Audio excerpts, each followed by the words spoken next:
Hello students, welcome to the channel. आपका स्वागत है इस चैनल पे। और हमारे पास 2025 के क्लास 10th के प्रीवियस ईयर क्वेश्चन है और इसमें हम इस सीरीज में हम ऑब्जेक्टिव क्वेश्चन के ऊपर बात करने वाले हैं, जो कि 100 ऑब्जेक्टिव क्वेश्चन पूछे जाते हैं, जिसमें से 50 का आपको आंसर करना पड़ता है और हर क्वेश्चन के लिए 1 नंबर आपको मिलता है। ठीक है, तो इसमें क्या होंगे, 100 ऑब्जेक्टिव क्वेश्चंस होंगे। तो प्रयास करते हैं जितनी जल्दी ये हम इसको कंप्लीट कर लें। ठीक है, उससे पहले आप देख लें समय कितना है पूरे एग्जाम के लिए, जिसमें ऑब्जेक्टिव सब्जेक्टिव दोनों मिला करके होता है, वो 3 घंटे 15 मिनट का होता है। और टोटल प्रश्न कितने पूछे जाते हैं, तो 138, जिसमें से 100 ऑब्जेक्टिव होता है, जिसमें से 50 आपको आंसर करना पड़ता है। ठीक है, तो आगे बढ़ते हैं। OMR शीट आपको दी जाएगी इसके लिए। ठीक है, और 100 प्रश्न पूछे जाएंगे, जिसमें से आपको केवल 50 प्रश्नों का ही उत्तर देना है और हर प्रश्न के लिए आपको 1 अंक मिलेंगे। ठीक है, आप किसी भी प्रकार के व्हाइटनर, तरल पदार्थ, ब्लेड, नाखून आदि का OMR शीट पे आपको प्रयोग करना मना है, नहीं कर सकते, अन्यथा आपकी जो परीक्षा के जो परिणाम है वो अमान्य हो जाएगा, यानी कि उसकी वैल्यू नहीं की जाएगी।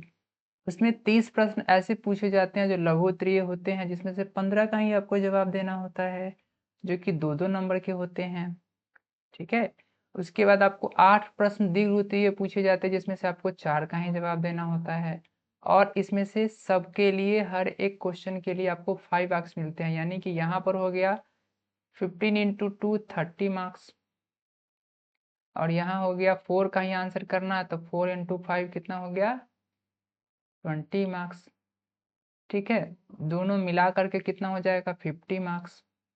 और इसमें से 50 प्रश्न के आपको 100 में से 50 के आंसर करने हैं, तो 50 इंटू 1 50 हो गया, 50 मार्क्स हो गया, और टोटल को जोड़ेंगे तो कितना हो जाएगा, 100 मार्क्स। और 100 मार्क्स से आपके मैथ का एग्जाम होता है। तो हम इसी पोर्शन जो 50 मार्क्स है उसके बारे में बात करने वाले हैं।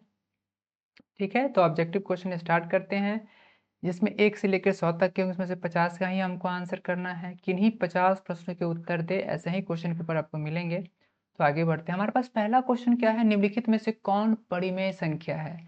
परिमेय संख्या क्या, जिसको p बटा q के रूप में लिखा जा सकता है, यानी कि वैसा नंबर जिसको पूरा पूरा स्क्वायर रूट निकल जाएगा, वो तो रेशनल नंबर हो जाएगा।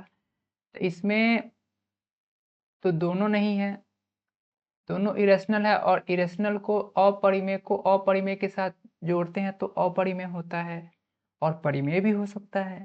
लेकिन यहाँ पर दोनों अपरिमेय और दोनों को जोड़ेंगे तो क्या होगा, 2√7 होगा, जो कि अपरिमेय संख्या है। यहाँ पे क्या होगा, 5 + √3 हो जाएगा, जो कि क्या है, ये अपरिमेय है। यहाँ पर क्या है, 9 का स्क्वायर रूट तो 3 होगा वर्गमूल, और लेकिन √3 का नहीं होगा, तो ये भी क्या है, परिमेय। अपरिमेय को गुणा करते तो अपरिमेय होता है। और यहाँ पर क्या है, 1/4 का वर्गमूल क्या होगा, 2 होगा, तो 1/2 क्या है, परिमेय संख्या। तो हमारा ऑप्शन क्या हो गया, 4 हो गया। ठीक है, नेक्स्ट क्वेश्चन हमारे पास है क्वेश्चन नंबर 2। अगर m कोई पूर्णांक है तो विषम संख्या का कौन सा रूप होगा। किसी भी पूर्णांक में अगर आप 2 से गुणा करते हैं तो क्या हो जाएगा, सम हो जाएगा। ठीक है, जैसे 2 में अगर 5 में अगर 2 से मल्टीप्लाई कीजिएगा तो 10 हो जाएगा, सम हो गया। 6 में अगर 2 से कीजिएगा तो 12 हो जाएगा, ये भी क्या है, सम है। यानी कि किसी भी नंबर में 2 से मल्टीप्लाई करने पे क्या होता है, सम होता है। तो m कोई संख्या है, उसमें 2 से मल्टीप्लाई करेंगे तो क्या हो जाएगा, ये सम हो जाएगा। और सम में जब भी एक जोड़ा जाता है तो क्या होता है, विषम होता है। यानी कि ये क्या है, 2m + 1 क्या है, ये विषम संख्या है। ठीक है, m कोई पूर्णांक है तो m तो सम हो जाएगा, तो सम ही रह जाएगा। ठीक है, m + 1 ये सम है तो 1 जोड़ने पे विषम हो जाएगा, और ये विषम है तो 1 जोड़ने पे सम हो जाएगा। m के बारे में तो कोई कंडीशन नहीं दिया है, m तो सम भी हो सकता है, विषम भी हो सकता है। n सम और विषम दोनों हो सकता है। ठीक है, तो यहाँ पर सम हो चाहे विषम हो, लेकिन उसमें 2 से मल्टीप्लाई कर देते हैं तो वो सम हो जाता है। यानी कि m सम हो चाहे विषम हो उससे मतलब नहीं है। और यहाँ पर भी यहाँ भी साफ-साफ नहीं कहा है कि m सम है कि विषम है। तो जब सम हो या विषम हो उसमें 2 से गुना करते हैं तो सम हो जाता है, और सम में जब 1 जोड़ते हैं तो हमेशा विषम होता है, इसलिए ऑप्शन डी सही होगा। अगला आंसर, निम्नलिखित में से किसका दशमलव प्रसार शांत है? यानी कि इसको समझना सबसे पहली बात है, आप देखेंगे कि ऊपर नीचे अगर कोई कटने वाला है तो काट के पहले उसको छोटा कर लीजिएगा। उसके बाद नीचा में अगर 2 का पावर m इंटू 5 का पावर n, यानी कि नीचा में सिर्फ 2 हो तो भी शांत होगा, सिर्फ 5 हो तो भी शांत होगा, और नीचे में 2 और 5 दोनों हो तो भी क्या होगा? शांत होगा। तो इसमें देखिए 91 को क्या लिखेगा? 13 सतह 91, सिर्फ 2 भी नहीं है, सिर्फ 5 भी नहीं है, और 2 और 5 दोनों में से दोनों नहीं है। यहाँ पर सिर्फ 23 है जो कि विषम संख्या है, ये रूट संख्या है। 80 क्या है? 80 को लिखेंगे तो क्या होगा? 80 को क्या लिख सकते हैं? 8 दाएं के 80, या फिर कहिए 16 पंचे 80। 16 को क्या लिखेंगे? 2 का पावर 4 इंटू 5 हो गया। 2 और 5 होगा तो भी शांत हो जाएगा दशमलव, सिर्फ 2 होगा तो भी शांत होगा, सिर्फ 5 होगा तो भी अशांत हो। यहाँ देखिए 9 5 जब 45 है तो इसमें 5 तो आ गया, लेकिन 9 आ गया। हमको सिर्फ 2 चाहिए और 5 चाहिए। सिर्फ 2 होगा तो भी शांत होगा, सिर्फ 5 होगा तो भी शांत होगा, और 2 और 5 होगा तो भी शांत होगा। इसके अलावा कुछ भी हो जाएगा तो वो शांत नहीं होगा। तो ऑप्शन क्या हो गया? सी, शांत दशमलव हो गया। अगला है 0.087 पे रेकरिंग। इसका नियम समझ जाइए। पूरा नंबर लिख दीजिए, उसमें से जितना पर रेकरिंग नहीं है उतना घटा दीजिए, ठीक है। और जितना पर रेकरिंग है उतना 9, और जितना पे नहीं है उतना 0। यानी कि 87 पूरा में से क्या करेंगे हम? जितना पे नहीं है उस 8 को घटा दिए। एगो नंबर पर रेकरिंग है इसलिए एगो 9, एगो पर नहीं है इसलिए एगो 0। अब इसको सोल्व कर दीजिए तो क्या हो जाएगा? ये हो जाएगा 79/90। तो यही सी आंसर हो जाएगा। एग्जाम्पल के तौर पे देख लीजिए, जैसे 2.97 है, 1 है, तो अगर 1 पे रेकरिंग है तो क्या करेंगे? पूरा नंबर लिख दीजिए आप, ठीक है। पूरा नंबर लिख दीजिए, उसके बाद उसमें से जितना पर रेकरिंग नहीं है उसको घटा दीजिए। तो 297 पे नहीं था तो उतना घटा दीजिए, जितना पर रेकरिंग है उतना 9, एगो पर रेकरिंग है तो एगो 9, दशमलव के बाद 2 गो अंक है, जिस पे रेकरिंग नहीं है तो 2 को 0। इसको सोल्व करके लिख दीजिए, जो आ जाएगा वही आंसर हो जाएगा, ठीक है। ओके, तो क्या हो जाएगा? सी आंसर हो गया। अगला क्या है? इसको सोल्व करना है।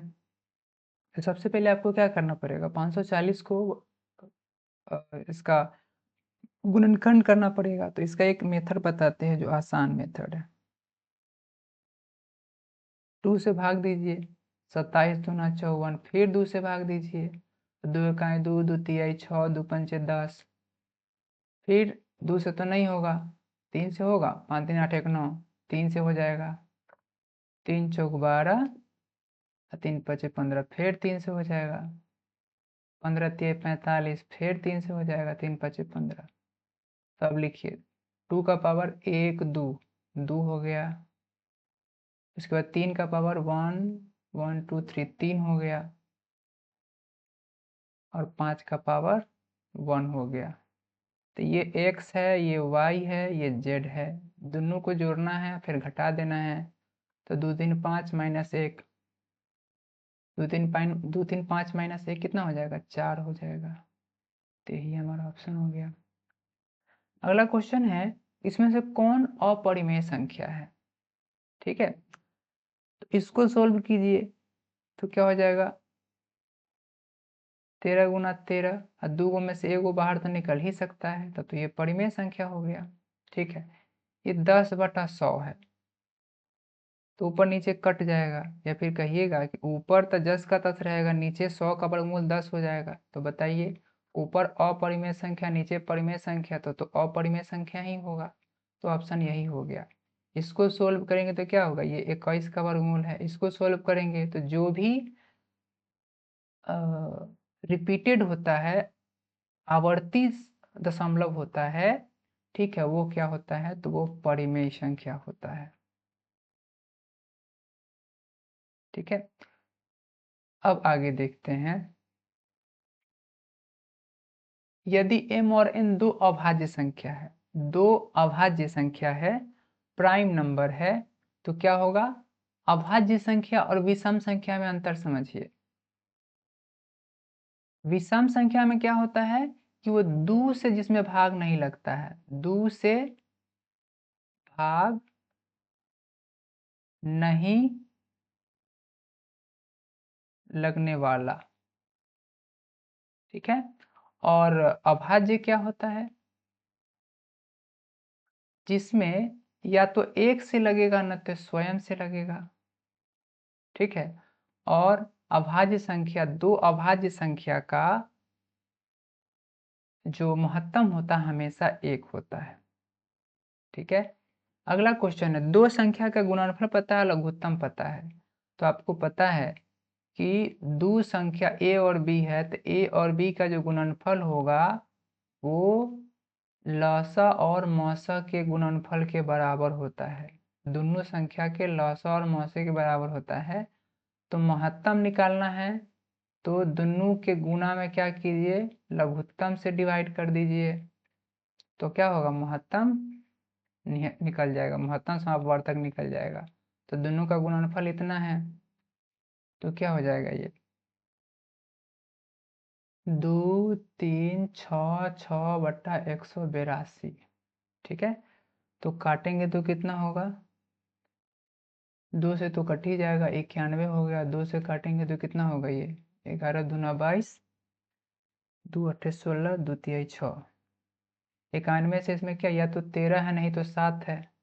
तो 7 तो हमको कहीं दिख नहीं रहा है। 91 को क्या लिख सकते हैं, 91 को लिखेंगे 13 सते 91, दोनों अभाज्य संख्या है।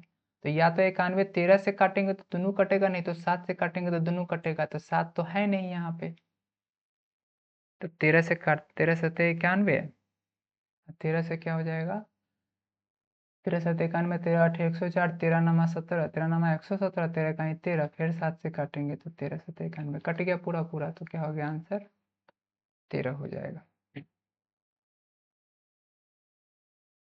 अब है, किसका दशमलव प्रसार अशांत होगा। अशांत का मतलब है नीचे सिर्फ 2 होता तो शांत होता, सिर्फ 5 होता तो शांत होता, 2 और 5 दोनों होता तो शांत होता, लेकिन अगर कोई तीसरा टपक पड़ेगा इसके अलावा तो वह अशांत हो जाएगा। तो देखिए 40 को क्या लिखिएगा, 8 पंचे 40, 8 में तो सिर्फ 2 है, 2 का पावर 3, अब 5 है तो ये शांत हो गया। 160 में देख लीजिए ये कितना है, तो 80 गुना 2। ठीक है, तो इसको लिखिएगा 16 पंचे 80 गुना 2।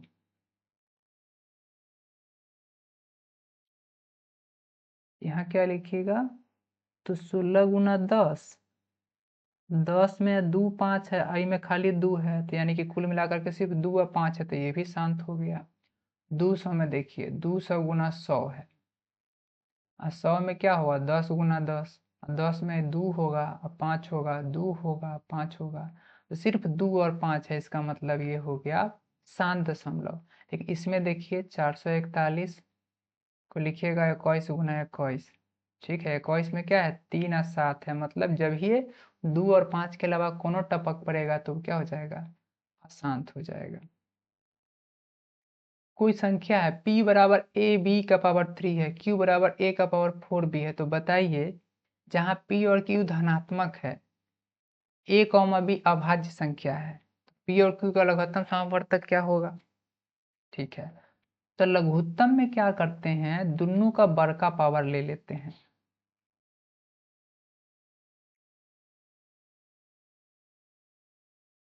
तो P और Q का जब आपको लघुत्तम निकालना होगा, लसा निकालना होगा, तो क्या करेंगे, दोनों में देखिए a का पावर कौन बड़का, यहाँ a का पावर 1 है, a का पावर 4 है। ठीक है, तो क्या करेंगे, a का पावर 4 ले लीजिए।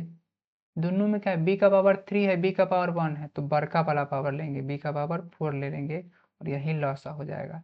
मौसा निकालना होगा तो क्या करेंगे, ठीक है, मौसा में क्या करते हैं, छोटा वाला लेते हैं, तो a का पावर 1 ले लेंगे और यहाँ भी दोनों में b की बात करें तो b 3 है या 1 है तो b ले लेंगे, b का पावर 1 ले लेंगे। तो महत्तम में क्या करते हैं, छोटा वाला लेते हैं दोनों के पावर में से और लघुत्तम में बड़ा वाला लेते हैं, तो क्या हो जाएगा, डी आंसर हो जाएगा।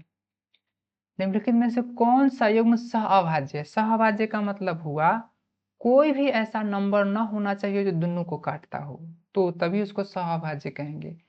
तो 15 में और 45 में तो 3 से दोनों कट जाएगा, तो ये सहअभाज्य नहीं हुआ। 9 और 16 में ऐसा कोई नंबर नहीं है जो दोनों को काटता हो एक के अलावा, इसलिए ये सहअभाज्य हो गया। यहाँ तो 2 से दोनों कट जाएगा तो सहअभाज्य नहीं है। यहाँ पर 3 से दोनों कट जाएगा, 3 तिहाई 9, 3 पचे 15, 3 सते 21, ये भी नहीं होगा।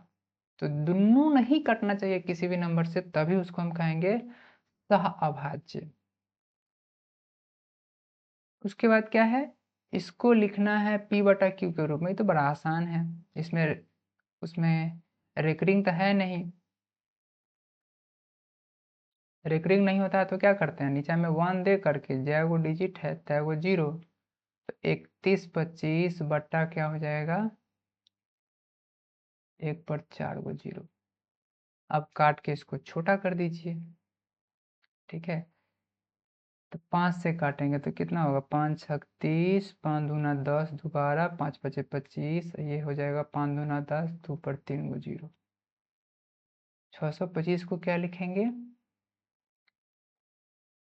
ये 25 गुना 25 है और नीचे लिखते हैं 20 गुना 100, लिख सकते हैं 25 चौका 100, ये हो जाएगा 5 पचे 25, 5 चौक 20, 5 बट्टा 16। ये तो आपके ऊपर है कितना फास्ट काटते हैं, और नीचे काटना था बस।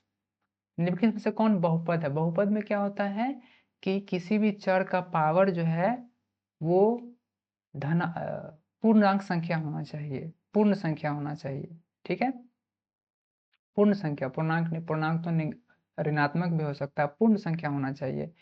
तो यहाँ देखिए, यहाँ x का पावर 2 है, यहाँ x का पावर कितना है, रूट अंडर 2x, का मतलब हुआ कि 2 का पावर भी 1/2 है, x 1 का पावर भी 1/2 है।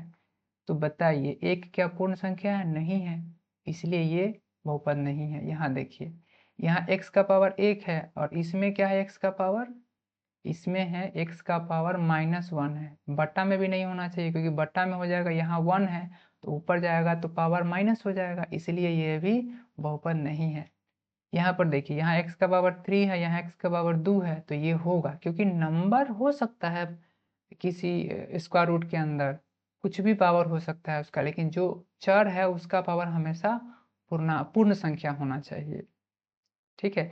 यहाँ भी देख लीजिए, यहाँ x का पावर 1/2 है, रूट के अंदर है, इसलिए नहीं होगा।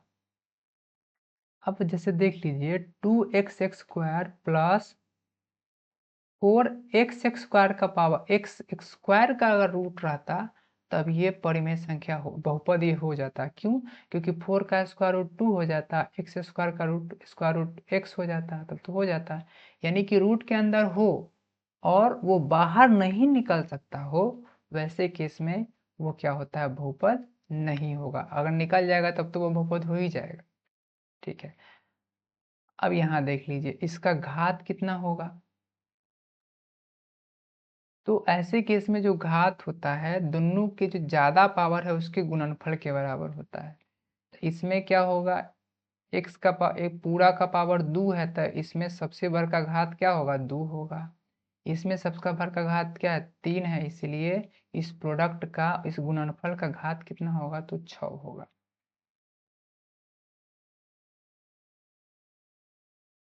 बहुपद इसका शून्य क्या होगा, शून्य निकालने के लिए क्या करते हैं, उसके इक्वल टू में 0 कर देते हैं, 2x स्क्वायर माइनस 6 बराबर 0, दोनों में से 2 कॉमन लिए तो कितना हो जाएगा, x स्क्वायर माइनस 3 बराबर 0, तो 2 तो 0 हो नहीं सकता है, तो क्या होगा, इसी को 0 होना पड़ेगा, तो x स्क्वायर माइनस 3 बराबर 0, तो एक्स स्क्वायर बराबर क्या होगा 3, तो एक्स बराबर क्या होगा प्लस माइनस √3, मतलब एगो वैल्यू √3 होगा, दूसरा वैल्यू माइनस √3 होगा, यानी कि ऑप्शन हो जाएगा ए।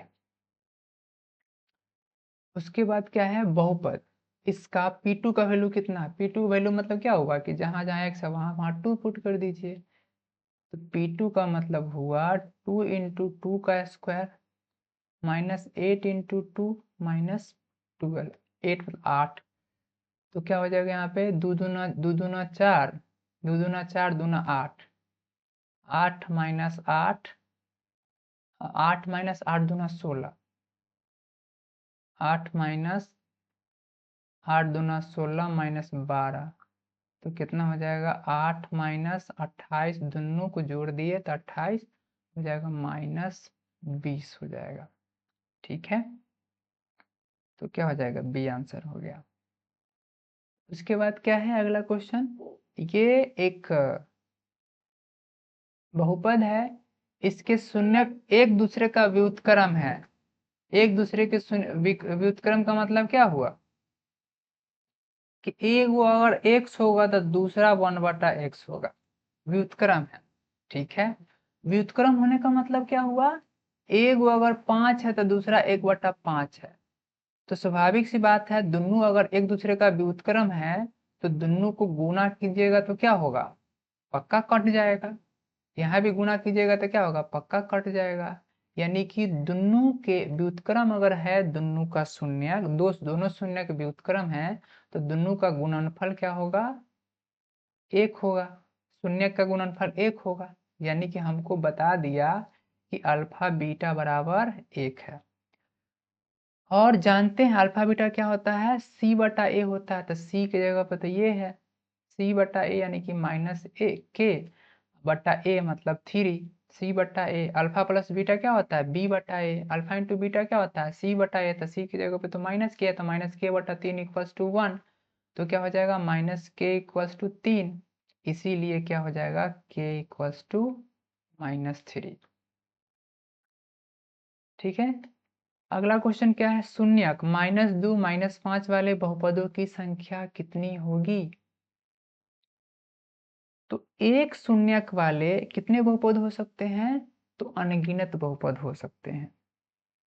ठीक है, बहुत सारे ऐसे बहुपद हो सकते हैं जिसका शून्यक ये -2 -5 है, कहिएगा कैसे, तो देखिए ये एक लाइन है, इस पे एगो पॉइंट है, ठीक है, इसको मान लीजिए ये पॉइंट क्या है, तो -2 -5 है, इसका मतलब है इस पॉइंट से जो जो पास करेगा सबका शून्य ये हो सकता है, इस लाइन पे बिंदु का शून्य बिंदु -2 -5 है, मतलब इसको क्या कर रहा है इस बहुपद का जो कोई ग्राफ है जिसका ये शून्यक है, तो इस बिंदु का नाम क्या है -2 -5, तो इससे होकर के जितना रेखा पास करेगा सबका शून्यक -2 -5 हो सकता है, तो बताइए एक बिंदु से कितना पास करेगा, बहुत पास करेगा, इसलिए बहुपद क्या होगा अनगिनत होगा। अब है किसी यदि बहुपद ये है तो अल्फा प्लस बीटा क्या होगा इंटू 5 क्या होगा, तो 5 गुना अल्फा प्लस बीटा क्या होता है -b/a, -b/a का मतलब 5, तो क्या होगा 5 से 5 कट गया यानी कि -7, यही आंसर हो जाएगा। यदि अल्फा बीटा गामा दिया हुआ तो अल्फा बीटा गामा क्या होता है, तो होता है -d/a। ठीक है, क्या जानते हैं alpha plus beta plus gamma क्या होता है -b/a, alpha beta beta gamma, उसके बाद गामा अल्फा क्या होता है c/a, और अल्फा बीटा गामा होता है -d/a। ठीक है, तो आज 20 क्वेश्चन रहने देते हैं और आपके हम फीडबैक जानना चाहते हैं इसके बारे में, फिर उसके बारे में उससे हम आगे फिर अगले लेक्चर में आएंगे तो आगे का क्वेश्चन हम करेंगे। इस वीडियो के लास्ट तक बने रहने के लिए, अंतिम तक बने रहने के लिए बहुत बहुत धन्यवाद।